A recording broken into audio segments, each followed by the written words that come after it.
में जनन। तो सबसे पहले तो देखिए अपने पाठ का नाम क्या है, आवर्तबीजी पादपों में जनन है। तो जनन किसे कहते हैं ये पता होना जरूरी होना है। तो जनन का मतलब क्या होता है, वह प्रक्रिया जिसके द्वारा कोई भी जो जीव जंतु होता है वह क्या करता है, अपने समान नई संतति उत्पन्न करता है, उसे अपन क्या कहते हैं, जनन कहते हैं। और जो आवर्तबीजी होते हैं उनमें मुख्य रूप से अपन मानते हैं कि दो प्रकार का जनन होता है, एक तो अलैंगिक जनन होता है और एक कौन सा होता है, लैंगिक जनन होता है। जैसे जैसे मैं बोलता हूँ फ्रेंड्स, अगर कोई डाउट हो तो आप लिखते भी रहिए साथ साथ में। अब यहाँ पर थोड़ा सा प्रकाश डालना चाहूंगा कि आवर्तबीजी या एंजियोस्पर्म क्या होते हैं। तो आवर्तबीजी जैसा कि नाम से प्रकट हो रहा, आवर्त, आवर्त यानी चारों ओर का आवरण, और बीजी यानी बीज, यानी बीज के चारों ओर क्या पाया जाता है, एक आवरण पाया जाता है, यानी कि बीज इनका नग्न नहीं रहता है। और वह आवरण क्या होता है, फल होता है। यानी कि आवर्तबीजी पादप वे होते हैं जिनके अंदर जो बीज होता है वह फल के अंदर स्थित होता है, उन्हें अपन कहते हैं आवर्तबीजी पादप। बीज के चारों ओर आवरण पाया जाता है।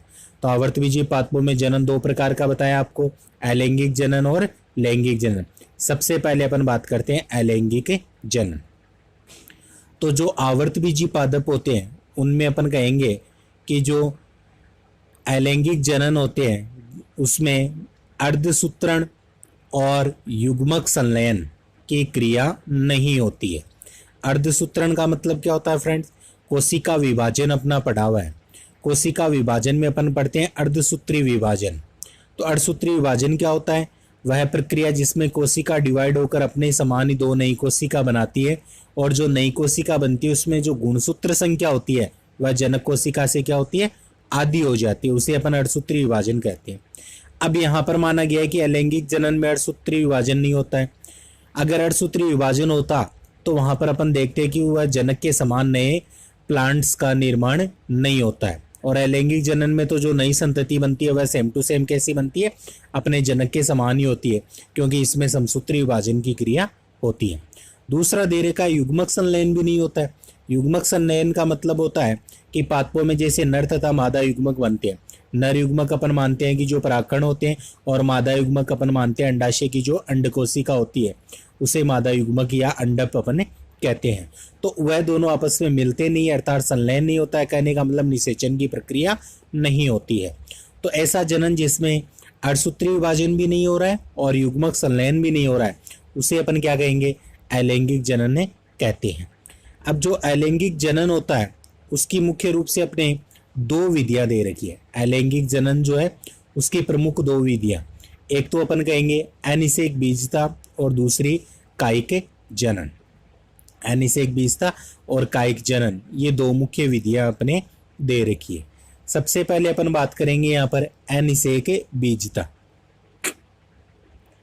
बिना निषेचन के बीज निर्माण अनिषेक बीजता कहलाता है। यानी कि कई बार अपन पादपों में देखते हैं कि बिना निषेचन के ही क्या हो जाता है, बीज का निर्माण हो जाता है, उसे अपन क्या कहते हैं, अनिषेक बीजता के नाम से जानते हैं। अर्थात इसमें बीजाणु जो होते हैं बिना निषेचन के बीज में क्या हो जाते हैं, परिवर्तित हो जाते हैं।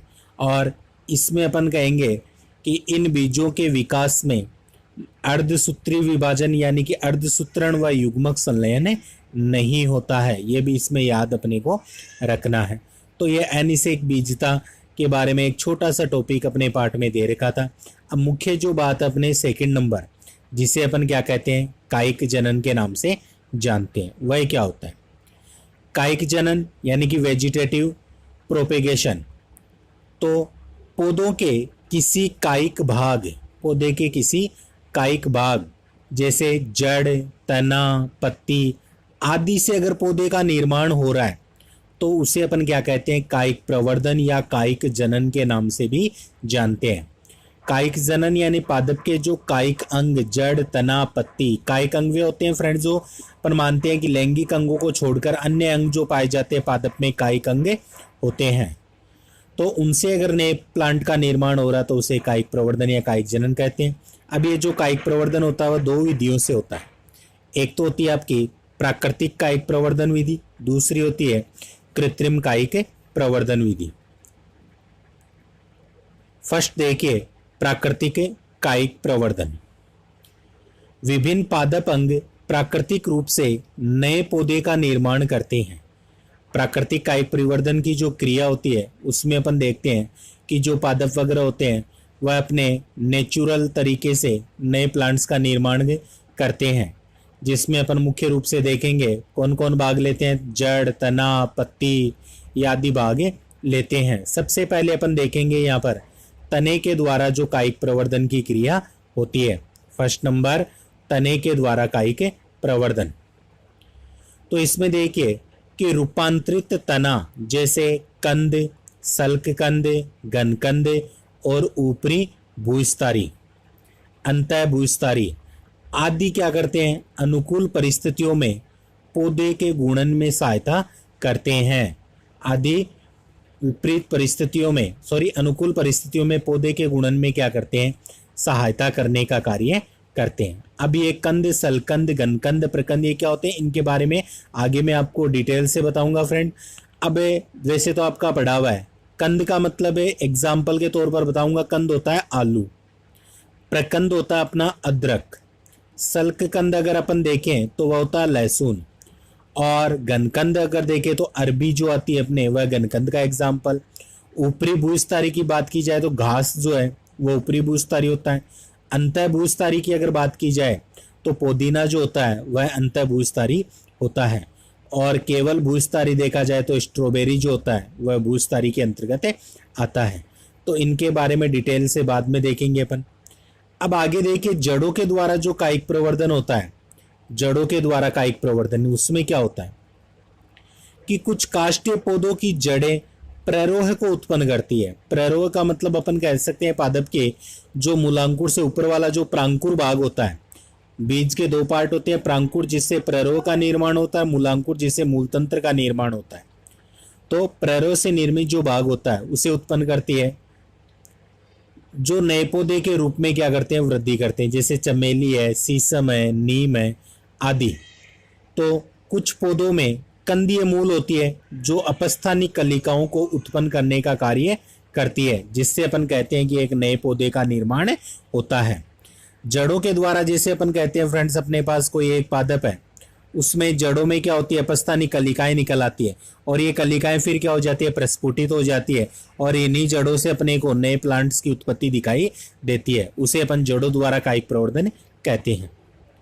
फिर आगे देखिए, पत्तियों द्वारा कायिक प्रवर्धन कैसे होता है।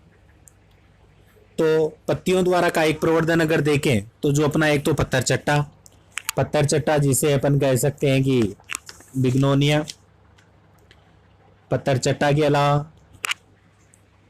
तो पत्थर चट्टा में पत्तियों के किनारों तथा बिगोनिया में पर्णवृंत तथा पर्ण सिराओं की सतह से क्या होती है, कलिकाएं उत्पन्न होकर नए पौधे का निर्माण करती है। अपन बिगोनिया की या उसकी जब पत्ती की बात करते हैं फ्रेंड्स, अगर ऐसी है कि पत्ती होती है तो पत्ती पर अपन देखते हैं कि इस प्रकार से क्या निकलती है, अपस्थानिक जो कलिकाएं वगैरह होती है वह उत्पन्न हो जाती है, और इन्हीं कलिकाओं से फिर अपन कहते हैं कि एक नई प्लांट्स का निर्माण होता है, और बाद में मुख्य पत्ती से जड़कर अलग हो जाते हैं और स्वतंत्र जीवन यापन करते हैं।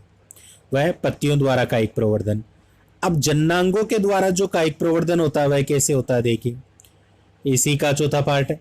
कुछ पौधों में पुष्प कलिकाओं के स्थान पर बहुकोशिकीय पत्र प्रकलिका निकलती है, जिसे बल्बिल्स कहते हैं, या पत्र प्रकलिका या बल्बिल्स बन जाती है, जो भूमि पर गिरकर क्या करती है, नए पौधे का निर्माण करती है।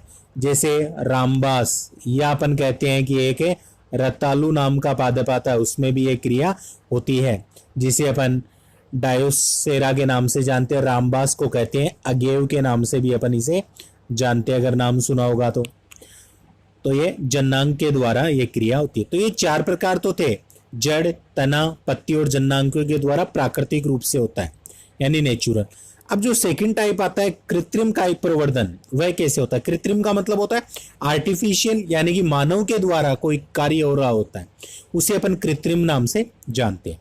तो ये विधियां मानव द्वारा पादपों के वाणिज्यिक उत्पादन के लिए उपयोगी की जाती है, यानी मानव का हस्तक्षेप होता है। अब ये मुख्य कौन कौन सी होती है, देखिए ये मुख्य होती है 3 प्रकार की, कर्तन, दाब लगाना, और थर्ड होती है रोपण। कर्तन में एक तो स्तंभ कर्तन आती है, और एक क्या आती है फ्रेंड्स, अपने मूल कर्तन आती है। दाब लगाने में टिल्ला दाब विधि आएगी, वायु दाब विधि या गुट्ठी लगाना शामिल है। और रोपण या जो ग्राफ्टिंग है उसमें जिह्वारोपण, खच्चर रोपण, मुकुट रोपण और कलिका रोपण को शामिल किया जाता है। अब इनके बारे में अपन डिटेल से थोड़ा सा देखते हैं। सबसे पहले अपन बात करते हैं कर्तन का। कर्तन का जो फर्स्ट टाइप है उसे अपन कहते हैं स्तंभे कर्तन। कर्तन का फर्स्ट टाइप है स्तंभे कर्तन। इस विधि में क्या होता है कि इस विधि में पौधे के स्तंभ ये जो भाग होता है उसको अपन क्या करते हैं कि स्तंभ को छोटे छोटे टुकड़ों में काटकर जमीन में रोप देते हैं। यानी कि उपयुक्त आकार के टुकड़े जो प्राय 20 से 30 सेंटीमीटर के टुकड़े लेंगे, इन्हें काट काट कर अपन क्या कर देंगे, जमीन में रोप देते हैं टुकड़ों को। और टुकड़ों में शीघ्र जड़ें उत्पन्न करने के लिए इन टुकड़ों के निचले भाग को जमीन में रोपने से पहले कुछ मिनट तक उपयुक्त रसायन में भी अपन इनको डुबो कर रख सकते हैं, रसायन में डुबो कर रख सकते हैं। अब ये कर्तन द्वारा अपन देखेंगे, कर्तन विधि जो है इसमें क्या होगा, कर्तन द्वारा कायिक प्रवर्धन जो होगा, कर्तन द्वारा कायिक प्रवर्धन को अनेक कारक प्रभावित करते हैं। जैसे उस प्रवर्ध की लंबाई कितनी है, मातृ यानी जनक पादप की आयु कितनी है, और रोपते समय वातावरण कैसा था, ये सारे उसको प्रभावित करने वाले कारक होते हैं। अब ये जो कर्तन विधि है ये इसी प्रकार से समझ लीजिए कि मान लीजिए अपने पास एक प्ररो है, उसकी लंबाई है लगभग 30 सेंटीमीटर। तो अपन ने क्या किया, 3-3 सेंटीमीटर के उसके टुकड़े लिए, उन टुकड़ों को जमीन में क्या करना है, रोपण करना है, रोपित करना है। अब रोपित करने से पहले अच्छा परिणाम प्राप्त करने के लिए उसे अपन एक रसायन के घोल में रख सकते हैं और बाद में उसका रोपण कर सकते हैं। तो यही होते हैं स्तंभ कर्तन, यानी कि स्तंभ का काट कर रोपण करना। एग्जाम्पल देखिए, गन्ना, अंगूर, गुलाब, बोगनविलिया, चाय, गुड़हल, डुरेंटा आदि पादपों में अपन कहते हैं कि इस विधि को अपनाया जाता है। ये स्तंभ कर्तन मुख्य फर्स्ट टाइप था किसका, कर्तन विधि का। अब आगे अपन देखेंगे कि इसमें देखिए इस डायग्राम में भी ये यहाँ पर प्रदर्शित थोड़ा सा किया गया है। ये अपने पास क्या है, एक इस डायग्राम में अपन देख रहे हैं अपने पास एक प्ररो है। इस प्ररो को अपन क्या कर रहे हैं, यहाँ पर काट रहे हैं, काट काट कर अपन ने इसका क्या किया, यहाँ पर रोपण किया। रोपण के पश्चात इससे अपन देख रहे हैं कि नए प्लांट्स का निर्माण यहाँ पर हो रहा है, अपस्थानिक जड़ें वगैरह निकल आती है और नए प्लांट का निर्माण हो जाता है। यह डायग्राम में भी दिखाया गया है। फिर आगे देखिए अपने जो सेकंड टाइप है मूल कर्तन, ये किसका सेकंड टाइप है फ्रेंड्स, यह जो अपने कर्तन जो है कृत्रिम कायिक प्रवर्धन की फर्स्ट विधि कर्तन, उसी का सेकंड टाइप मूल कर्तन। फर्स्ट तो थी स्तंभ कर्तन, अब ये सेकंड क्या है इसका, मूल कर्तन। इस विधि में जड़ों के लंबे टुकड़े लेकर इन्हें जमीन में क्या कर दिया जाता है, रोपित कर दिया जाता है। स्तंभ कर्तन में तो स्तंभ के टुकड़े ले रहे थे और मूल कर्तन में अपन कहते हैं जड़ों के या मूल के टुकड़े लेकर जमीन में रोप देते हैं। और जड़ के इन टुकड़ों में अपस्थानिक जड़ें या अपस्थानिक कलिकाएं विकसित करने की क्षमता भी होनी चाहिए, यानी कि इन्हें रसायन उपचार भी अपन कर सकते हैं। मूल कर्तन के अंतर्गत मूल के टुकड़ों या कर्तन को सामान्यतः उद्ध्रुव स्थिति में लगाया जाता है, उद्ध्रुव स्थिति में लगाते हैं जिससे कि शीर्ष ऊपर स्थित, उद्ध्रुव स्थिति में लगाते हैं जिससे कि शीर्ष पर उपस्थित अपस्थानिक कलिकाएं प्रस्फुटित हो जाए। उद्ध्रुव यानी कि सीधी खड़ी अपन उस रूप में लगाते हैं ताकि जो अपस्थानिक कलिकाएं निकल सकती है वह प्रस्फुटित हो जाए। तो वह क्या कहलाता है, अपना मूल कर्तन कहलाता है। मूल कर्तन के अंतर्गत मूल के टुकड़ों या कर्तन को सामान्यतः उद्ध्रुव स्थिति में लगा दिया जाता है। अब यहाँ पर कौन कौन से पादपों में यह पाया जाता है, एक तो नींबू, अमरूद, चेरी आदि पादपों में अपन कहते हैं कि मूल कर्तन की जो क्रिया होती है वह देखने को मिलती है। इनके अलावा अगर देखें तो सेब में भी अपन कह सकते हैं मूल कर्तन पाया जाता है। तो ये तो था अपने कर्तन की दो विधियां, स्तंभ कर्तन और मूल कर्तन। अब अपन देखेंगे कि जो अपनी सेकंड विधि थी दाब लगाना, दाब लगाना जो विधि थी, जिस विधि में अपन स्तंभ या शाखा को मुख्य पादप से क्या करते हैं, बिना अलग किए उसमें अपस्थानिक जड़ों के निर्माण को क्या करते हैं, प्रेरित करते हैं, उसे अपन क्या कहते हैं, दाब लगाना कहते हैं। और दाब लगाने की जो विधि है उसका जो फर्स्ट टॉपिक है वह क्या है, टिल्ला दाब विधि है। यहाँ पर थर्ड लिखा हुआ है, यह है दाब लगाने का फर्स्ट है टिल्ला दाब विधि। इस विधि में तने की झुकी हुई शाखा को जमीन में दबा दिया जाता है। तने की जो झुकी हुई शाखा होती है उसको जमीन में दबा दिया जाता है और दबाते समय यह ध्यान रखा जाता है कि एक या एक से अधिक पर्वसंधियां जमीन में दब जानी चाहिए। एक या एक से अधिक जो पर्वसंधियां होती है वह जमीन में दब जानी चाहिए। और शाखा का जो शीर्ष भाग है जिस पर पत्तियां लगी हुई होती है वह कहाँ होना चाहिए? जमीन से ऊपर होना चाहिए। कुछ समय बाद जमीन में गड़े हुए स्तंभ की पर्वसंधियों से अपस्थानिक जड़ें फूटने लगती है। कुछ समय का मतलब है कुछ दिनों के पश्चात, और उचित समय के पश्चात इस शाखा को अपन क्या कर लेते हैं?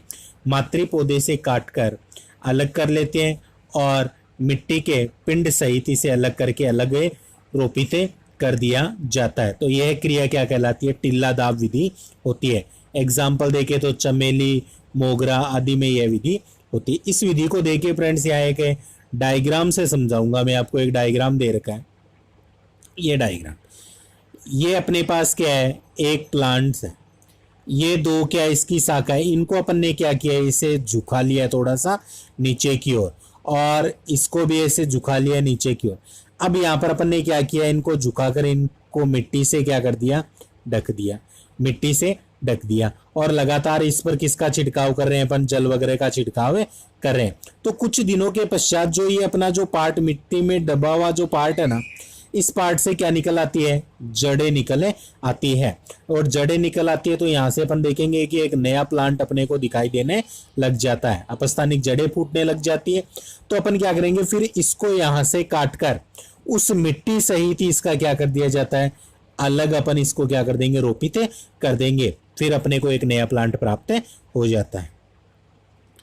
इसके बाद में अपन देखेंगे जो इसी का जो सेकंड विधि, जो अपना दाब लगाने की जो विधि चल रही थी, पहली थी अपनी टिल्ला दाब विधि, अब जो सेकंड आएगी वह क्या आएगी? अपनी वायु दाब विधि।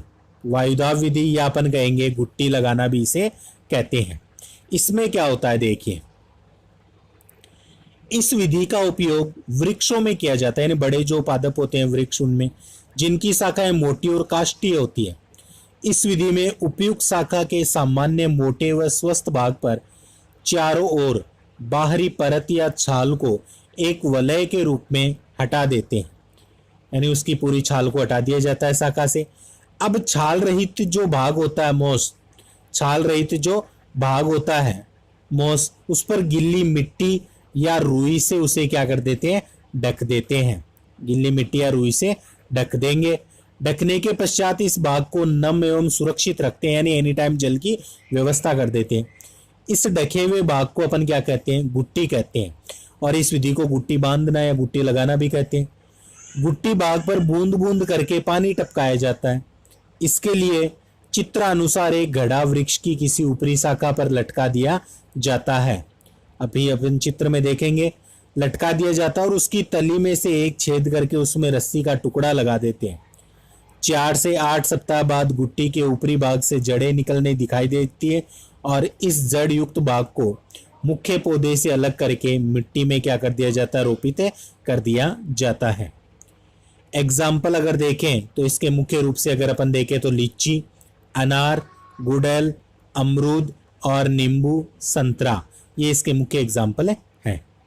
अब यह जो गुट्टी बांधने की जो विधि है, इसे एक डायग्राम के रूप में आपको मैं बता रहा हूँ फ्रेंड्स। ये डायग्राम है, मान लीजिए ये क्या अपने पास एक मुख्य पादप है, ये पादप काष्ठीय पादप लेना है बड़ा, तो इसकी एक तो ऊपरी शाखा ये हो गई, एक ये निचली शाखा। अब जो ये निचली शाखा थी, मान लीजिए अपनी शाखा थी, तो इस शाखा में अपन ने इतनी दूरी पर क्या लगाया फ्रेंड्स? एक चीरा लगाया। अपन ने इतनी दूरी पर एक चीरा लगा दिया, यानी इसकी जो छाल है उसको हटा दिया। अब इस छाल को हटाकर अपन ने क्या किया है? उसे उचित रसायन वगैरह दे दिया। उसके ऊपर अपन मान सकते हैं कि गोबर वगैरह का लेप वगैरह भी कर सकते हैं। और बाद में उसे किससे बांध दिया फ्रेंड्स? अपन ने एक कपड़े से बांध दिया, गिल्ले कपड़े से इसको बांध दिया।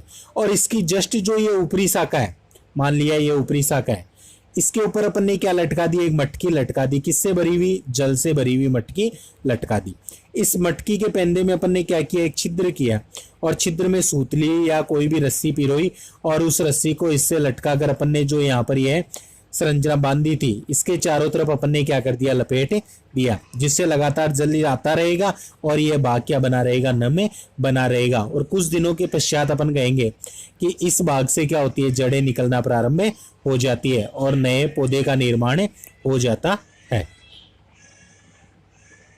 तो ये विधि थी अपनी गुट्टी लगाना या गुट्टी बांधना। अब जो अपनी तीसरी विधि है रोपण, उसके बारे में अपन चर्चा करते हैं। रोपण विधि थर्ड विधि थी अपनी। कायिक प्रवर्धन की इस कृत्रिम विधि में दो अलग अलग पौधों के भागों को इस प्रकार जोड़ा जाता है कि वे संयुक्त होकर एक नए पौधे के रूप में वृद्धि कर सके, उसे अपन रोपण कहते हैं। और उत्तम किस्म के पादप के उस भाग को जिसका रोपण किया जाता है उसे तो अपन क्या कहते हैं, कलम कहते हैं। जिसका रोपण कर रहे हैं उसे तो कलम कहते हैं। और दूसरा निम्न गुणों वाला स्थानीय पादप जिस पर रोपित किया जाता है अर्थात कलम को लगाया जाता है उसे अपन क्या कहते हैं, स्कंद कहते हैं। दोबारा थोड़ा सा रिपीट कर रहा हूं कि उत्तम किस्म के पादप के उस भाग को जिसका रोपण कर रहे हैं उसे तो अपन कहेंगे कलम, और दूसरा निम्न गुणों वाला स्थानीय पादप जिस पर रोपण किया जाता है अर्थात कलम को लगाया जाता है और नए पौधे का आधार बनाते हैं उसे क्या कहते हैं, स्कंदे कहते हैं।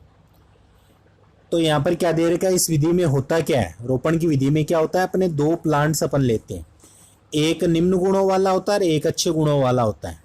अब अपन चाहते हैं निम्न गुणों वाले पर अच्छे गुणों वाले लक्षण दिखाई दे, तो अपन जो उच्च लक्षण वाला होता है, उत्तम किस्म वाला, उसकी एक शाखा या अपन मान सकते हैं कोई पार्ट वगैरह काटते हैं, कलम काटते हैं कोई छोटा भाग, और उसको क्या करते हैं, निम्न गुणों वाले पादप के ऊपर रोपित कर देते हैं। तो जो अच्छे गुणों वाला जो काटते हैं वह तो कलम कहलाता है, और निम्न गुणों वाले जिस पर अपन रोपित कर रहे हैं वह क्या कहलाएगा, स्कंदे कहलाएगा। अब आगे अपन देखेंगे कि जो कलम और जो स्कंद को इस प्रकार काटते हैं और कसकर बांध देते हैं जिससे कि दोनों के जो कैम्बियम या एदा होते हैं एक दूसरे के संपर्क में आ जाए, और कुछ सप्ताह में दोनों भागों की जो कैम्बियम या एदा होती है आपस में क्या हो जाती है, जुड़ जाती है, और इनकी कोशिकाएं विभाजित होना प्रारंभ कर देती है। अब कलम और स्कंद, अब अपन क्या करते हैं, कलम और स्कंद दोनों के संवहन उत्तक आपस में संपर्क स्थापित कर लेते हैं। तो उस प्रकार से अपन देखते हैं कि यह क्रिया होती है। अब यहाँ पर मैं बताऊंगा आपको कि क्या हो रहा है इसमें। मान लीजिए अपने पास ये है एक शाखा है, अपने पास है एक ये प्लांट, एक अपने पास है ये प्लांट। तो अपन क्या कर रहे हैं, ये तो अपन ने मान लिया कि हाई क्वालिटी का है और ये क्या है, लो क्वालिटी का है। अपन चाह रहे हैं कि इस लो क्वालिटी पर भी क्या आनी चाहिए, हाई क्वालिटी आनी चाहिए। तो अपन क्या कर रहे हैं, इसको काट लेते हैं कलम, और इसको भी क्या कर लेते हैं, काट लेते हैं।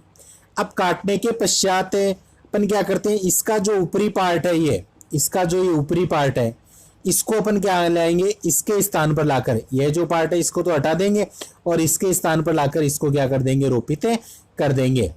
अब अपन जो यह जो पार्ट लेकर आ रहे थे ये तो क्या कहलाएगा, कलम कहलाएगा, और जिसके ऊपर लाकर अपन रोपित कर रहे हैं वह क्या कहलाएगा, स्कंदे कहलाएगा। यानी कि कलम जो इसको अपन ला रहे हैं वो तो कलम, और जिसके ऊपर लगा रहे हैं वह क्या हो जाएगा, स्कंदे हो जाएगा। और इन्हें जहां से अपन लगा रहे हैं वहां से कसकर बांध दिया जाता है और कुछ दिनों बाद में दोनों एक हो जाते हैं और निम्न गुणों वाले पादप पर भी अच्छे गुण दिखाई देने लगते हैं। अब इसके एग्जाम्पल देखिए रोपण विधि इसके। गुलाब में अपनाते हैं आम, सेब, अमरूद, नींबू, नाशपाती, बेर, पीच आदि पौधों के प्रवर्धन के लिए यह विधि उपयोगी मानी गई है। अब रोपण की जो विधियां हैं वह कौन कौन सी है, कौन कौन सी विधि अपनाते हैं। सबसे पहले है वीप या जिब्बी या जिह्वा रोपण के नाम से जानते हैं। इस प्रकार के रोपण में समान मोटाई वाले स्तंभों को कलम व स्कंद के लिए चुना जाता है।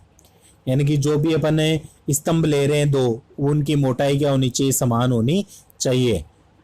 कलम व स्कंद दोनों में 5 से 8 सेंटीमीटर का अपन क्या लगा देते हैं, चीरा लगा देते हैं।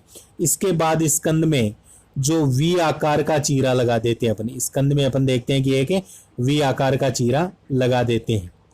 चीरा लगाने के पश्चात कलम को भी इस प्रकार से चीरा लगाया जाता है जिससे कि वह स्कंद में ठीक प्रकार से फिट हो जाए।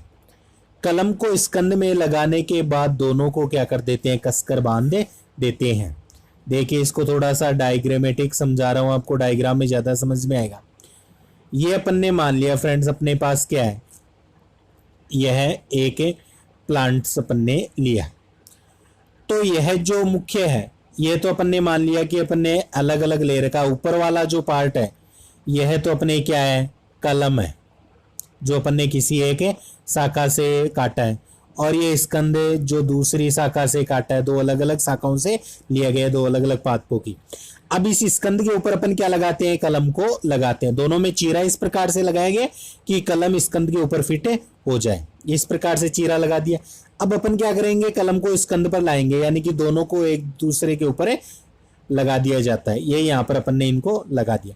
अब लगाने के पश्चात अपन ने क्या किया, इनको देखो यहाँ पर अपन ने क्या कर दिया, कसकर बांध दिया जाता है। बांध दिया जाता है, चारों तरफ अपन कह सकते हैं वैसलीन लगा दी जाती है या थैली भी बांध दी जाती है, जिससे वायु अंदर प्रवेश नहीं कर पाए। क्योंकि वायु अंदर प्रवेश कर जाती है तो कटा हुआ भाग सूख जाता है, फिर ग्रोथ नहीं होती है। तो यह इस प्रकार से जो परमाणु चीरा वगैरह लगाकर जो कार्य किया जाता है उसे हिप या जीववी या जीवारोपण के नाम से अपन जानते हैं। आगे देख, अगली विधि जो है वह है अपने फच्चर रोपण या वेज्ड ग्राफ्टिंग के नाम से भी इसे जानते हैं।